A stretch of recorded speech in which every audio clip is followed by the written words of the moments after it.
Hey everyone, how you doing? Welcome to the channel. It's a new month now, so let's go and recap what I read in February.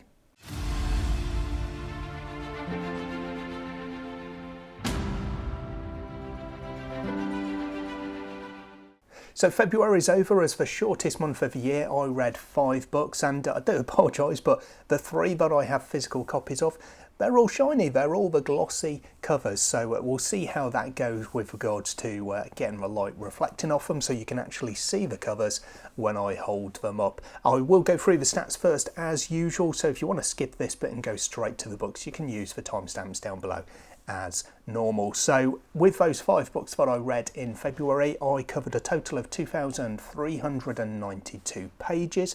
So the year-to-date count for the first 2 months of 2025 is 5,216.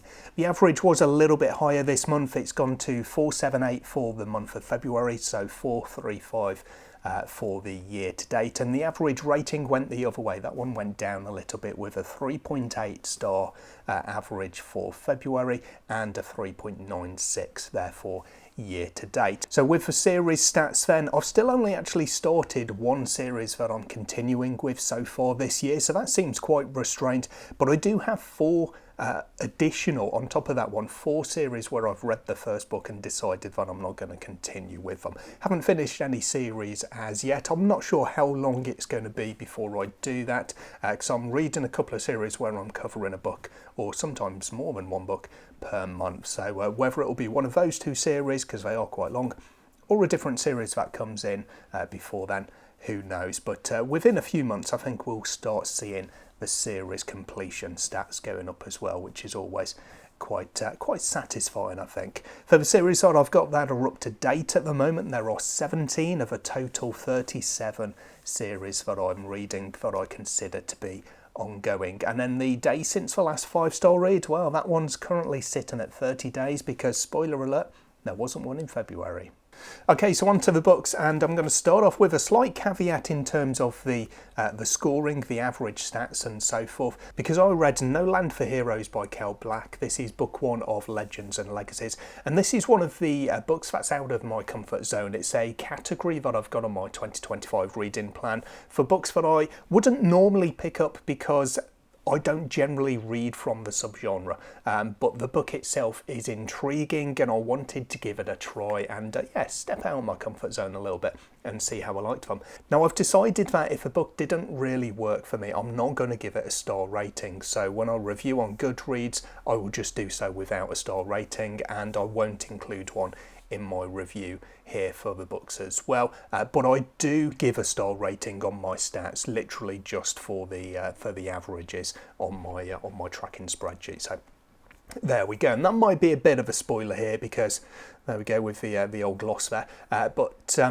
this one didn't work for me. Basically, it was an interesting story. You've basically got well, it's a gas lamp kind of Wild West fantasy. I've heard it referred to as Weird West before when you get that kind of that combination there. You've got a main character who's an elf. There's a dragon on the cover, so you do have a dragon that features as well. You've got orcs that feature in a small part as well. For the first, I don't know, half of the book maybe, it just felt like it was a Western though for me, a Wild West setting, and that was the key part of it. The key, obviously it's the setting, but that's the main thing that really stood out for me, because although you are following an elven main character, until someone mentions her pointy ears or her enhanced vision or something along those lines, you can kind of, as a reader, forget that it's an elf that you're following, basically. There's nothing that really makes this character stand out as an elf. That's not a flaw in the writing, that's just a general thing. You know, you don't go around describing the character that you're in the head of, basically, all the time. You get the initial description, and then it's all in your memory. So because you're not visualizing necessarily the actual face of the character, the features of them, it becomes easy to forget until someone actually mentions it in dialogue or is brought up in the narrative. So it was kind of a bit weird for me because it just felt like, therefore, a Western.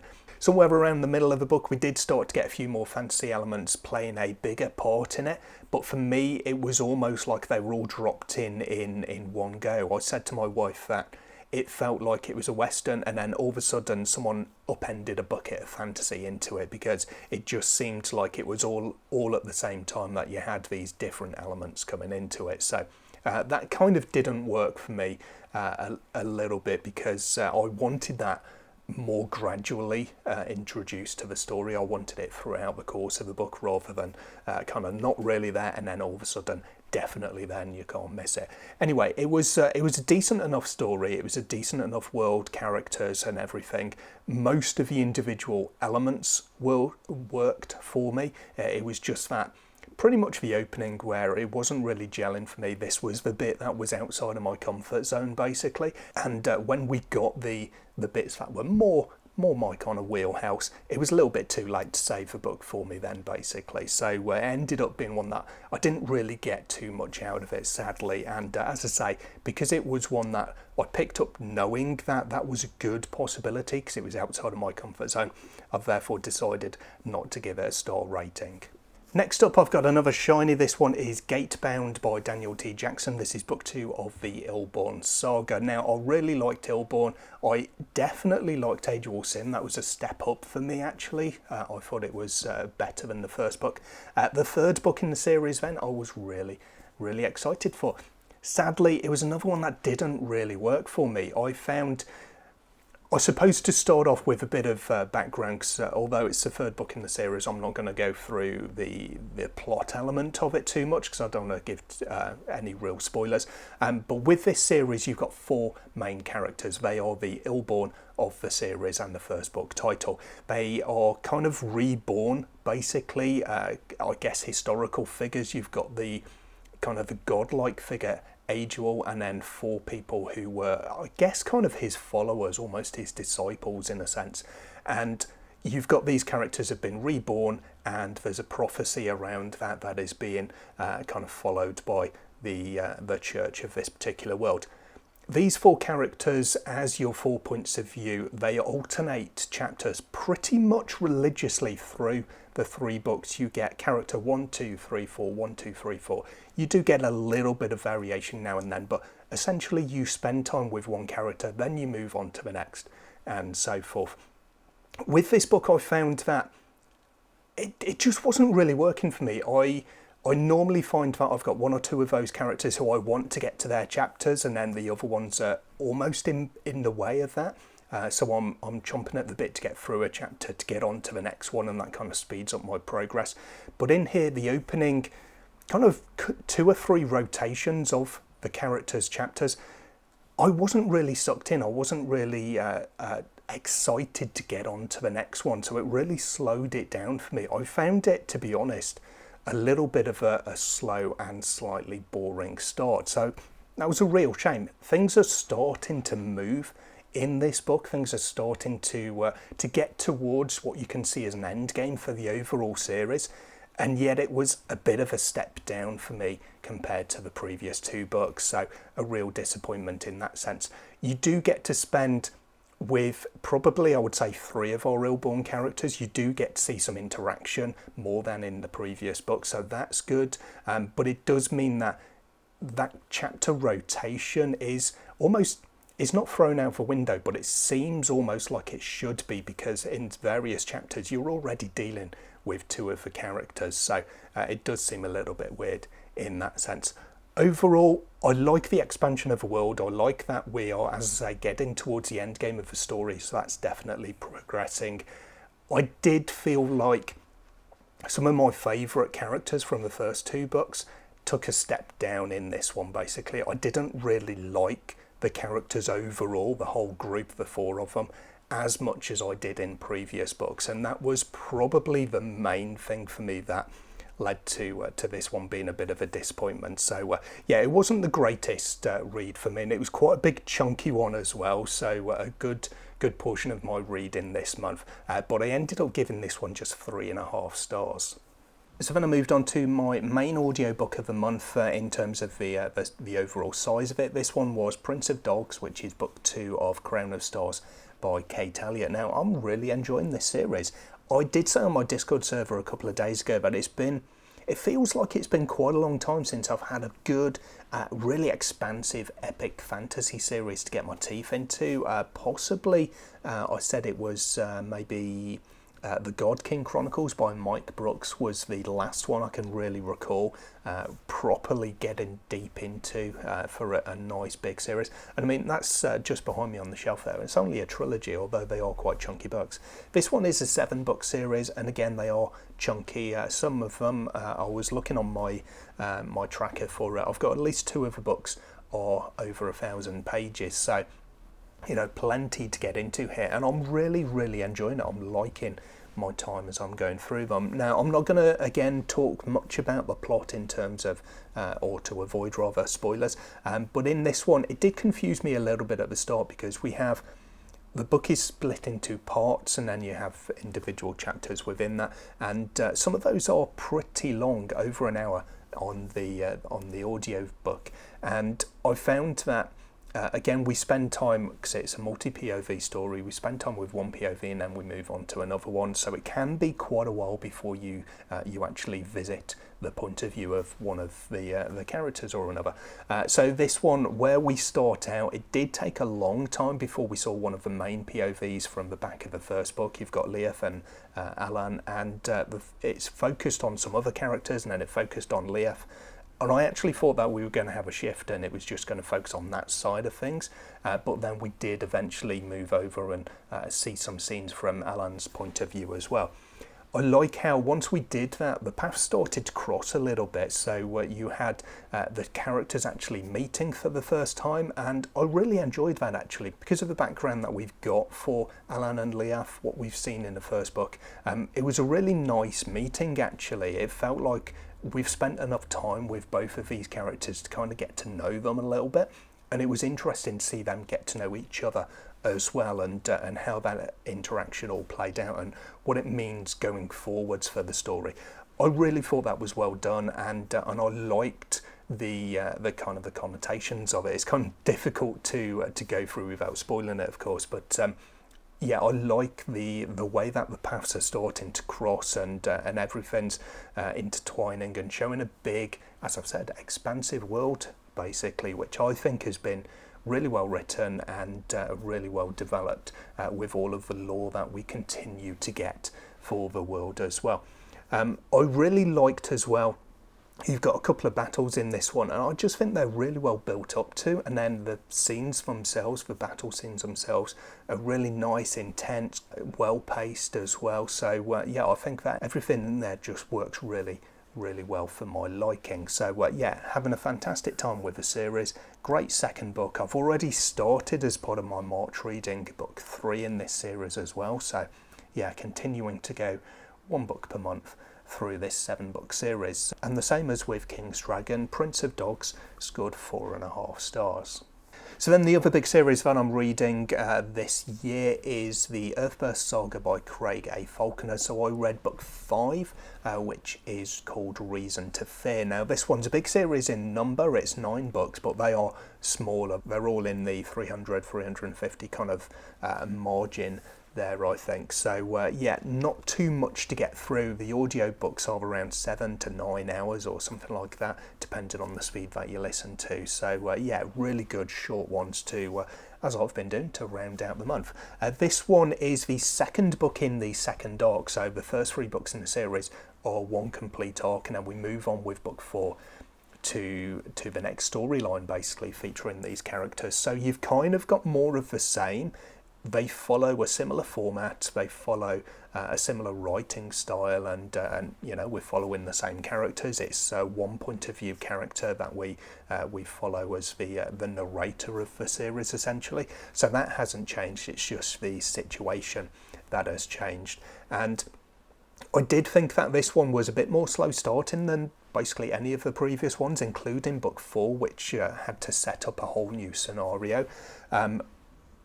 I just thought that this one was, I thought it was going in a different direction, basically, or not necessarily a different direction, but not as quickly.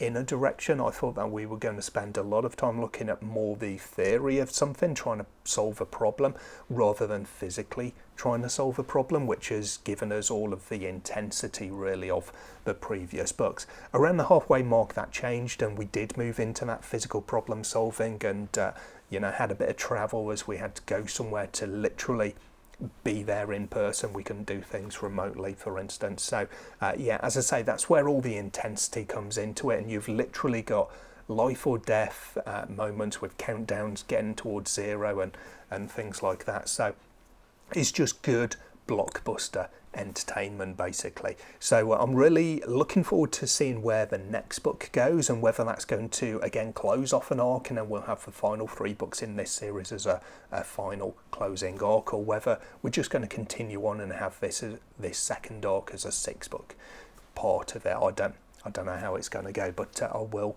find out before too long. This is another one that I gave 4.5 stars to, and continue enjoying my time with the Earthburst saga.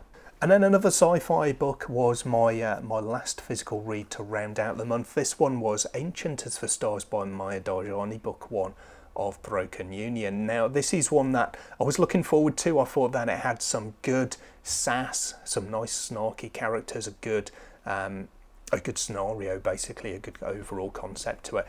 I didn't end up liking this one as much as I wanted to, though, and as much as I could have done, because a lot of that really does work for me. I just felt like here it was a little bit overdone for the level of sass, the level of snarkiness that I like, and that I'm I guess kind of comfortable with. Really, it did make it feel for me a little bit like the author was trying a bit too hard with those elements. So that's kind of where it didn't work for me.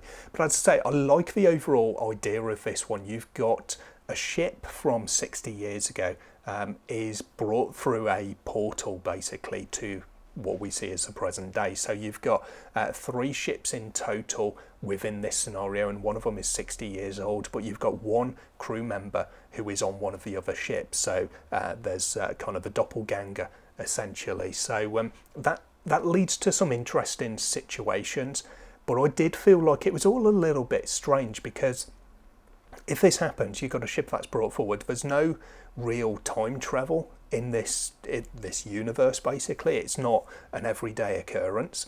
So this is the first time any of these people have experienced this. But no one seems overly shocked by it. No one seems very surprised by this. No one spends a lot of time talking about it and trying to resolve the issue, basically, and get this ship back to the past, back to its own timeline. It just seems a little bit strange. The main portion of the book is around an issue that's happening in present day, and this ship from 60 years ago is just brought into it, basically. It becomes part of the fleet, and they're using the crew of this ship from the past to help them solve this current day problem. So it's a little bit strange. It's kind of, hi, welcome to 60 years in the future. Get yourselves up to speed with what's gone on since your day. Here's some new technology to get you physically up to speed with where we are today. Can you help us with this issue? We'd like to solve this problem, please. So it was kind of a little bit odd. It didn't quite make sense to me in how things were dealt with in that sense.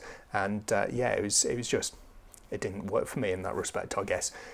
I did feel like, although I liked some of the characters in here, I liked most of the characters, to be fair, or at least, the way they were written, even ones that are, I guess, the antagonists. I thought they were well done. But I just thought with 3 big ships, we spent a bit of time on all 3 of these ships, and we saw so many characters, and it became a bit of a difficult one for me to remember, of all of these minor characters that we spoke to, who they were and which ship they were serving on, and what their job was, basically. So it was a little bit muddled in my mind in that sense. Anyway, it was one that I liked various aspects of it, but the aspects that I didn't like probably just outweighed them. But the main one for me was the writing that just didn't work for me, unfortunately. So this one ended up being just 3 stars. So it was a bit of an up and down month. I had some really good reads and some less good reads for my tastes, but that was my February reading. 5 books down and moving on to month 3 of 2025. How was your February reading? Did you have any stellar reads? Let me know in the comments down below. That's everything for today. I hope to see you next time. Until then, as always though, take care of yourselves, read some good books. Bye for now.